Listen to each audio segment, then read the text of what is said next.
Eu vou contar para vocês uma adaptação curricular que fiz para um aluno meu com uma doença genética grave e progressiva chamada adrenoleucodistrofia. Como que eu fiz a adaptação curricular para ele, sem utilizar nenhuma atividade diferenciada, usando a mesma atividade que a turma estava usando, apenas sendo mediadora desse processo e fazendo uma intervenção significativa. Esse aluno meu, ele tinha 10 anos e desde os 5 anos de idade ele vinha tendo uma evolução severa da doença. Eu não sei se vocês já ouviram falar dessa doença, mas tem um filme baseado numa história real que se chama O Óleo de Lourenço. Não sei se você já conhece. Se você não conhece, vale a pena muito assistir esse filme.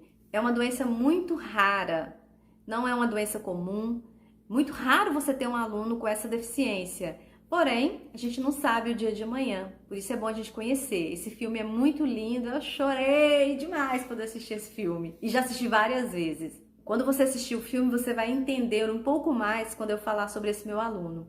Esse meu aluno, ele já estava perdendo o equilíbrio para caminhar, a coordenação motora grossa, a coordenação motora fina já estava muito comprometido. Antes da evolução, ele era um menino normal, alfabetizado, ele corria, brincava, tinha uma vida normal. Mas quando eu recebi, ele já tinha perdido muitas funções. Eu lembro muito bem de uma atividade em especial que eu estava trabalhando com a turma. Era uma produção de texto. Era um gibi da Turma da Mônica. Os alunos iriam receber esse gibi de cenas mudas, iriam colorir e depois produzir um texto sobre o que eles entenderam daquelas cenas mudas ali, organizar. Então eu entreguei para toda a turma e para esse meu aluno eu o ajudei a recortar e colar no caderno. Toda a turma coloriu e ele também coloriu. Enquanto os meus alunos faziam o registro, ele fez vários rabiscos na folha e veio me entregar todo feliz. Naquela época ele andava ainda já cambaleando, ele tinha muita dificuldade para... Naquela época ele andava cambaleando, ele tinha muita dificuldade para se locomover.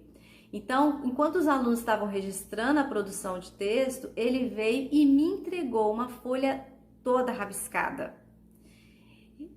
E eu disse para ele assim: nossa, que legal, você fez sua atividade. Conta para mim o que você entendeu dessa tirinha, sobre quem ela fala, que história que ela está falando. E ele, com muita dificuldade, ele conseguiu dizer uma palavra: Mônica.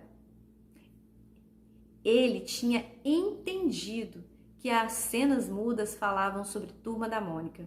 Então, naquele momento, eu peguei a caneta e escrevi debaixo dos rabiscos dele, e escrevi: a história fala sobre Turma da Mônica. Eu não me lembro exatamente o que eu escrevi, mas eu escrevi lá, né? Fiz o registro que ele tinha entendido, que era sobre a Turma da Mônica.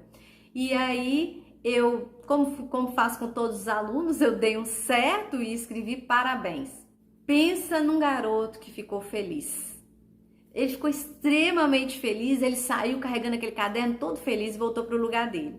E no outro dia eu tive uma grata surpresa. Eu fiquei muito emocionada porque no dia seguinte a mãe dele foi até a escola para me agradecer pelo que eu fiz pelo filho dela.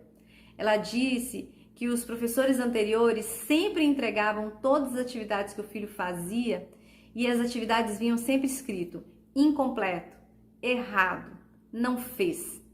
Na verdade, ela queria dizer que até então nenhum professor tinha feito uma adaptação curricular para atender a necessidade específica do filho dela, que aquela era a primeira atividade em que ele realmente participou de verdade junto com a turma. Olha, o depoimento daquela mãe mexeu muito comigo, muito.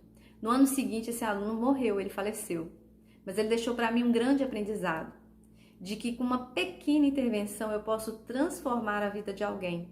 Com a pequena modificação na minha postura, na minha forma de mediar, de intervir, eu posso resgatar a autoestima de um aluno, resgatar a esperança de uma mãe que estava sofrendo por ver o filho que não conseguia fazer nenhuma tarefa aos olhos dos professores, pois os professores avaliavam aquele aluno baseado no desenvolvimento dos outros alunos.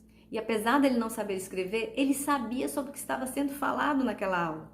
Ele fez o registro do nível dele, então eu valorizo a aprendizagem dele. Eu foco no potencial que ele tem e não nas limitações que ele apresenta. Eu foco no que ele fez e não no que ele não fez, para que ele possa ir além. Por isso, fazer as adaptações curriculares para o aluno com deficiência, mesmo se você não tiver recursos disponíveis, é importante